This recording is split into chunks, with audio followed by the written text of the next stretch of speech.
To my friends and relatives who believe that farming is for the old, farming is for those who failed school, farming is for those who are staying in rural areas, I have brought you an interesting video which is saying otherwise to what you believe in.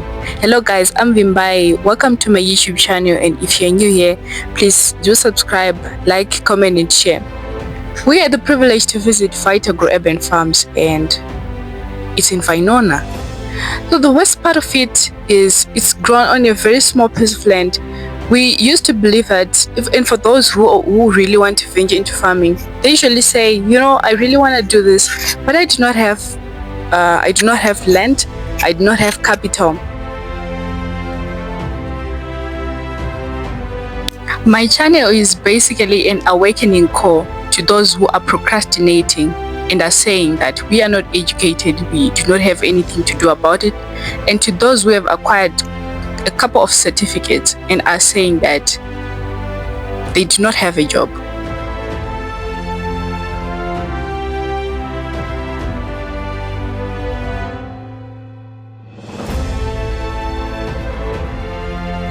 The interviewee goes by the name Keith. Keith is a qualified banker who managed to move his projects from China to Zimbabwe.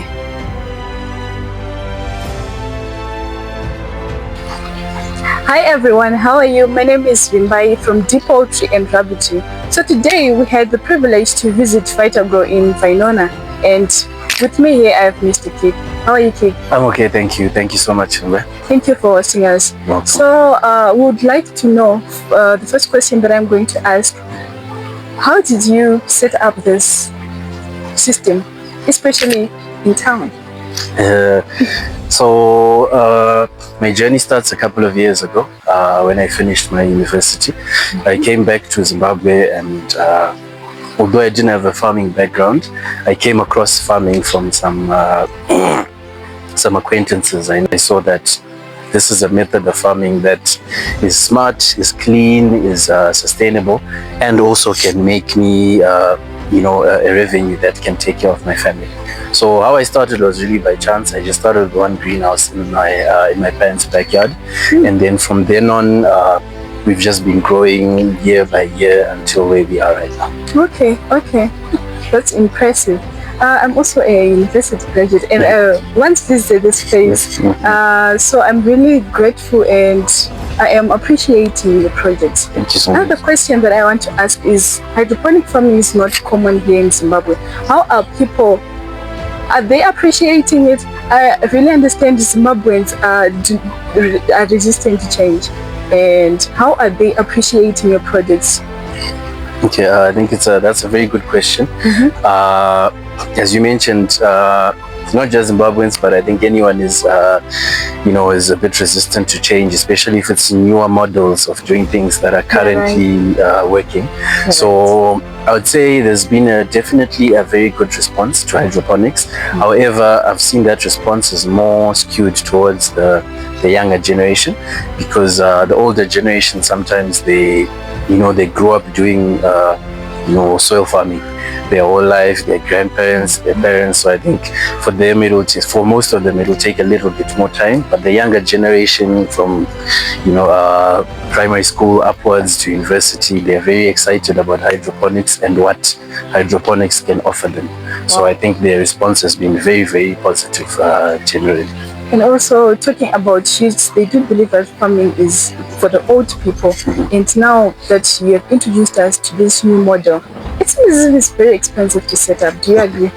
So initially, it is very, the setup costs are more expensive, but because of the benefits of hydroponics, like space saving, water saving, nutrient saving, labor saving, it means that your running costs, your running costs are cheaper by using hydroponics. However, the setup costs are a bit high. Okay. So what we've done here at Vitagrow is, if you've seen, we now design and construct all our systems using locally sourced material. So the idea behind that is that we make sure that we lower the cost of hydroponic systems, so we can make it more affordable for the average Zimbabwean to be able to get into hydroponics and also join in the revolution. Okay, and here with me, before us we have lettuces. Is it is the price of a lettuce grown by hydroponic different from the ordinary farming? So I think it would vary with how the operation is structured. So for us, because we make our own systems, and most of the things we use locally sourced things, which means our cost of production of one head of lettuce is lower than maybe someone who's buying their systems or their imports from abroad. Okay. Right? So for us, we try to be as comparative as possible to ground farming. So our price is not much different, if at all, from the head of lettuce grown in the ground, so that we can reach the market and not make it too expensive for the average Zimbabwe. Okay. Oh, that's massive. We once visited, we once went to Belvedere. Okay. We went to see Gilbert Mponda Jr. Yes. is doing Chinese horticulture, and he told us that we make our own feed. We make our own manure. Okay. And they said, so for the canteen, the meal just goes for $1, but we make so much profit out of it. So I just thought of it when you said you created a whole chain of yes, exactly. And that can make it cheaper for the customers. Wow. And also talking about the water systems, how are you thriving in this load shedding? So for that, I think for hydroponics, again, it's a bit, I mean, for any type of farming, if you want to do farming properly, you have to do your calculations and metrics properly. So the first thing that we did before we even set up is consider the issue of power, the issue of water. So what we did is we're completely off grid now. We got a solar system, we have got our solar panels and stuff set up here, so that we are completely off grid. So whether power cut or no, we're still able to operate. Because with hydroponics, because it's got constantly running pumps, one disruption for a matter of time would cause a lot of harm. So we just made sure we're off grid for power. Okay, thank you. And also, did you import the materials for the system? So the first systems, when we started, because we didn't have too much information on hydroponics, we imported the first ones, which were a bit expensive. But since then, we have learned and reverse engineered all our other systems on the site, everything else, and we make using locally sourced material, so that the cost of production of these hydroponic systems can go down, and hence the cost of each product can then go down. Manageable. Yes. Okay, because I wanted to ask you, if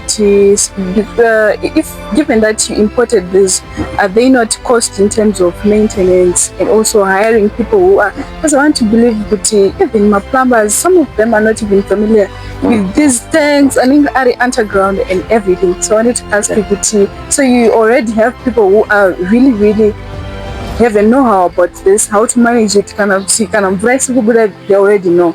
Okay, so as we mentioned, when we started, we just bought a few systems and then we studied them extensively for a long period of time. So now everything here, we don't hire anyone to do anything. Everything we do ourselves. So if you can see right now, we're actually building another system there just now. So all the plumbing, all the designs, everything we do in-house, which means all the repairs and everything we also do. So there's really no need to call someone else to do it for us. But however, if someone is doing farming and they don't have the experience, then maybe they might need to call someone in to help them. But for us, it's completely self-sustained. Oh, great. I would like to know how your tanks operate. With the system, how? All right, so let me show you. Okay.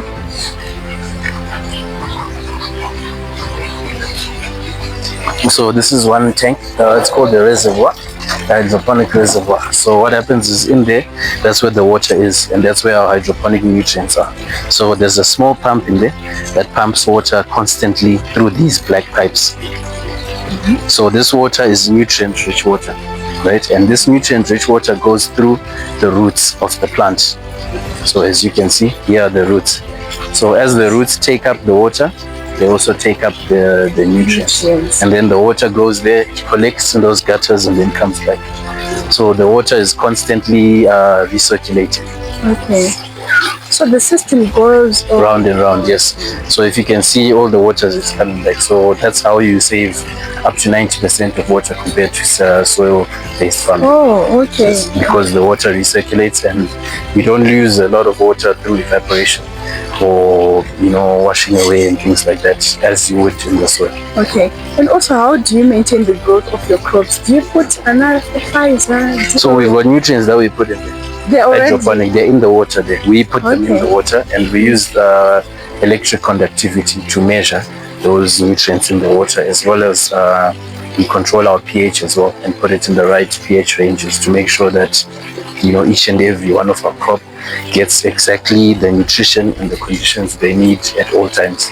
So those nutrients can suffice the growth of it. Yes. To end up market. Exactly. Okay. Until it gets to the market. But obviously the water can finish because it's getting used up. So what you do is you just top up the water, top up the nutrients, and then the system just carries on like that. This is brilliant. This is brilliant. Okay. Okay. And also I am seeing this maroon lettuce. Okay. Is it a maroon? Yeah, it's a you can call it maroon, I guess. Or some call it red. Do they differ with the types? Yes. I mean the prices. Some of them do, but for us here we try just have an average price for all our produce. So we try to be as sustainable as we can and make sure that our pricing reflects the general population. So all our lettuce is usually the same price. So we try to make sure that we manage our costs so that we can offer people the same price throughout our lettuce range. We've got about 7 different varieties of lettuce that we grow here. Okay. And they're all the same price. So is it true that in farming, for you to become profitable, you need to create a whole chain of production? Let's say I am keeping cattle, I need to open a butcher or I need to open a canteen. That is true, definitely. I mean, you can do different models and just one that works for you, but definitely creating the whole value chain is a very good idea and the best idea to do it, but sometimes you might not have the resources to do that. So what we've created is we've looked at the market and we've seen a demand. So in order to guarantee sales for us, everything we grow is already on contract for everything we've got here. So all of these heads of lettuce are basically already sold. So that allows us to be able to concentrate more on the growing side and not stress too much on the sales side, right? So that's how we control our ecosystem to ensure that we can give the best. So all we have to do is just focus on growing and making sure we give the best quality crop consistently and all the time. But through our networks and customers, clients, restaurants, hotels, supermarkets, everything we grow here is already accounted for. Oh, how did you build your brand? What advice would you give to someone who is running a business? Because a lot of farmers are just growing their crops. I remember I once visited Pick and Pay and I was sent by someone to ask if I can supply the watermelons. Most of the farmers, they just grow their crops and they end up, compromising their crops. How did you build your brand? Okay, so with the brand, I think one of the most important things is to distinguish whether you're like with farming. I think there's a misconception with farming where the general people treat it as a project and not as a business. Right? So farming is actually as a business, but someone will say, I've got a spare piece of land, let me go put some cabbage and just sell. So that's like a project. You're just doing a project, in your backyard. But when you look at what you're doing as a business, you then learn and study different things that a business needs. So if it wasn't farming, for example, and you were selling bricks, you'd need to brand and you'd need that, right? So when you look at it, this product is the same as any other product. So how we looked at it is we also need to build the brand, because brand builds accountability and it builds visibility as well as trust with the customers. So over time, we've just been building our brand slowly, and I think the advice I would give is, start with your brand. Your brand is your product. Make sure that anything you sell has your brand on it, because when you sell good produce and it doesn't have a brand, then you're doing yourself a disservice. But if you sell good produce and it has a brand, then your produce will create your brand for you and you just grow like that. Okay. And when you came, you saw that there were new grad students and you were sort of coaching them. Do you offer training consultants? Yes, so we, apart from just growing and selling to the market, we offer tours and training. So to prospective farmers, first of all. So if there's any farmer who would like to have a tour of our site, we've got a fee to come and then have a tour of our site. Or if you want to get training, you can come and then we'll give you a full training on hydroponics and also system setup. If someone would like us to set up a system like this on their site, we also offer those services. And then for schools and the youth, we offer school tours where various different schools come through for the tour on our site. We show the children how everything works and do some fun activities. So that's what I was doing just now in UK. Okay.